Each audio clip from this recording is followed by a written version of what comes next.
నేడు పల్నాడు జిల్లా నరసరావుపేట పట్టణ కేంద్రంలోని మాల మహానాడు కార్యాలయంలో నరసరావుపేట నియోజకవర్గ వర్కింగ్ అధ్యక్షులు విస్తాల జయరావు అధ్యక్షతన పివి రావు గారి 77వ జయంతి వేడుకలు ఘనంగా జరిగాయి. ఈ కార్యక్రమానికి జాతీయ అధ్యక్షులు గోళ్ల అరుణ్ కుమార్, రాష్ట్ర అధ్యక్షులు డాక్టర్ గోదా జాన్ పాల్లు పాల్గొని పూలమాలలు వేసి నివాళులర్పించిన అనంతరం మాల మహానాడు జాతీయ, రాష్ట్ర అధ్యక్షులు మాట్లాడుతూ ఆనాడు భారత రాజ్యాంగాన్ని కాపాడుకునే దిశగా అంబేద్కర్ గారి ఇచ్చిన రిజర్వేషన్ని విభజించాలని, ఎస్సీలను ఏబిసిడిలుగా విభజించాలన్నప్పుడు పశ్చిమ గోదావరి జిల్లా అమలాపురం మండలం దేవగుప్తం గ్రామానికి చెందిన స్వర్గీయ పివి రావుగారు తన ప్రభుత్వ ఉద్యోగానికి రాజీనామా చేసి మాలల పక్షాన మాల మహానాడు ని స్థాపించి కేవలం మాలలు మాత్రమే కాదు, ఈ దేశంలో భారత రాజ్యాంగ హక్కులను పొందే ప్రతి ఒక్కరికి అండగా నిలబడి పోరాటం చేసిన పోరాట యోధుడు స్వర్గీయ పివి రావుగారి 77 సంవత్సరాల జయంతి కార్యక్రమాన్ని ఇక్కడ ఏర్పాటు చేయడం సంతోషకరమని, నేడు ప్రస్తుతం ఉన్న పరిస్థితులలో ప్రతి ఇంటి నుండి ఒక పివి రావు లాగా బయటికి రావాలని, ఆనాటి ఉమ్మడి ఆంధ్రప్రదేశ్లో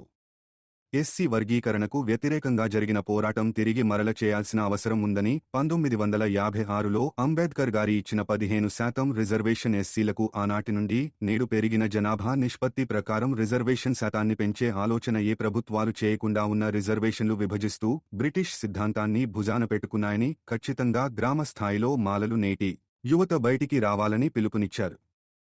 ఈ కార్యక్రమంలో ఉద్యోగ సంఘాల అధ్యక్షుడు కోడి రెక్క కోటి రత్నం, ఆర్పీఐ పార్టీ పల్నాడు జిల్లా అధ్యక్షులు వంజా ముత్తయ్య, నాదెండ్ల మండల అధ్యక్షులు దార్ల రాయన్న, మండల కార్యదర్శి మురళి, దార్ల రాజు, కుంభ బ్రహ్మయ్య, పెనుమాక ఎలీషా, వాసుపల్లి ప్రసాద్, గొట్టిముక్కల జయరావు, కోపూరి పాపారావు, దావులూరి ప్రదీప్, రోసిబాబు తదితరులు పాల్గొన్నారు.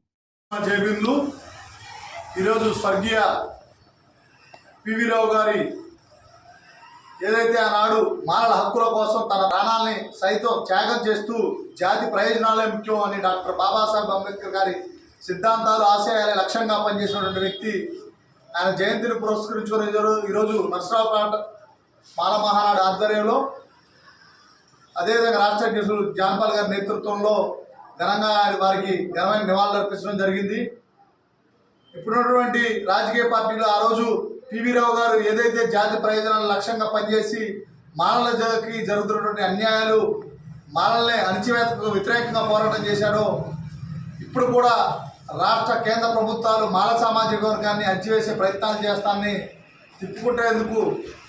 మాల సంఘాలన్నీ కూడా ఏకతాటిపైకి రావాల్సినటువంటి ఆవశ్యకత ఎంతైనా ఉందని సందర్భంగా పిలుపునిస్తూ ఈరోజు అన్ని రాజకీయ పార్టీలు కూడా మాలల్ని అణిచివేయాలని చూస్తూ ఉన్నాయి. దీన్ని తీవ్రంగా ఖండిస్తూ రానున్న రోజుల్లో మాలల హక్కుల కోసం పివి రావు గారి సిద్ధాంతాలతో అంబేద్కర్ గారి ఆశయ సాధన లక్ష్యంగా మరింత ముందుకెళ్ళి పోరాటం చేస్తామని సందర్భం తెలియజేస్తూ సెలవు తీసుకుంటా ఉన్నాను. జై భీమ్, జై భారత్. మాల మహానాడు వ్యవస్థాపక అధ్యక్షులు స్వర్గీయ పివి రావు గారు పోతుల విఘ్నేశ్వరరావు గారి 77వ జయంతిని పురస్కరించుకొని మాల మహానాడు రాష్ట్ర కార్యాలయంలో జాతీయ అధ్యక్షులు గోళ్ల అరుణ్ కుమార్ గారి ముఖ్య అతిథిగా పాల్గొన్నటువంటి జయంతి కార్యక్రమంలో ఏదైతే పశ్చిమ గోదావరి జిల్లా అమలాపురం దేవగుప్తం గ్రామంలో ఒక ప్రభుత్వ ఉద్యోగిగా ఉండి ఆనాడు మాలలపై జరుగుతున్నటువంటి దాడులు, ఆనాడు భారత రాజ్యాంగాన్ని ధిక్కరిస్తూ మాలల్లో ఎస్సీల్లో ఉండబడినటువంటి మాలామాదిగల్ని విభజించాలని చూస్తున్నటువంటి ఆనాటి రాజకీయ పార్టీలకు వ్యతిరేకంగా మాలామాదిగల ఐక్యతతో ముందుకెళ్లాలని తమ ఉద్యోగాన్ని సైతం పక్కన పెట్టి మాల మహానాన్ని స్థాపించి ఈ రాష్ట్రంలో ఉమ్మడి ఆంధ్రప్రదేశ్లో మాలలంతా ఏకం చేస్తూ వర్గీకరణకు వ్యతిరేకంగా భారత రాజ్యాంగ హక్కులను కాపాడే దిశగా పోరాటం చేసినటువంటి మహనీయుడు స్వర్గీయ పివి రావు గారు. అలాంటి పివి రావు గారు వర్గీకరణ అంశం వచ్చినప్పుడు ఏబిసిడి చేయాలన్నప్పుడు ఆనాడు తెలుగుదేశం ప్రభుత్వం మీద కానీ, కాంగ్రెస్ కానీ, బీజేపీ కానీ కొన్ని రాజకీయ పార్టీలకు వ్యతిరేకంగా మాలలు ఏ విధంగా ఉండాలి, మానవాధికారులు విభజిస్తే ఏ విధంగా నష్టపోతారని ఆయన చేసినటువంటి పోరాటం నేడు ఉండబడినటువంటి మాలలు విస్మరిస్తూ ఉన్నారు. ఈరోజు మాలలు గమనించాల్సినటువంటి విషయం, ఇంటికి ఒక పివి రావు పుట్టాల్సినటువంటి అవసరం ఉంది. ఇంటికి ఒక పివి రావు ఈరోజు పోరాటం చేయాల్సినటువంటి అవసరం ఉంది. వర్గీకరణ కోసం ఆయన ఢిల్లీలో వర్గీకరణ చేయడానికి వీళ్ళని సుప్రీంకోర్టు ద్వారా తీర్పును తీసుకొస్తే, వర్గీకరణ చేయడం ఇది రాజ్యాంగ విరుద్ధం అని చెబితే నేడు అదే సుప్రీంకోర్టు ద్వారా ఈనాడు ఉన్నటువంటి మనవాద పార్టీలన్నీ కూడా మాలామాదిగలను విభజించే వర్గీకరణ, ఎస్సీ వర్గీకరణ చేస్తూ ఈరోజు రిజర్వేషన్ ఏ విధంగా విభజించామో మనం చూసాం. కాబట్టి మళ్ళీ ఆనాడు పివి రావు గారు చేసినటువంటి పోరాటం మళ్ళా తెర మీదకి రావాలంటే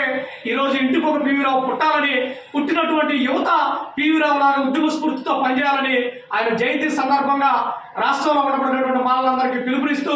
మరొకసారి స్వర్గీయ పివి రావు గారికి ఘనంగా నివాళులు అర్పిస్తూ ఆయన యొక్క పుట్టినరోజు వేడుకల్ని నేడు ఘనంగా నిర్వహిస్తూ సంతోషకరంగా ఉందని ప్రభుత్వాలు కూడా ఒకటే అడుగుతా ఉన్నాం. ప్రతి జిల్లా కేంద్రంలో స్వర్గీయ పివి రావు గారి విగ్రహాల ఏర్పాటుకి మానలంతా ఏకతాటి మీద వచ్చి ప్రభుత్వాన్ని డిమాండ్ చేయాల్సిన అవసరం ఎంతైనా ఉందని సందర్భంగా తెలియజేస్తూ సెలవు తీసుకుంటున్నా. జై భీమ్, జై భారత్.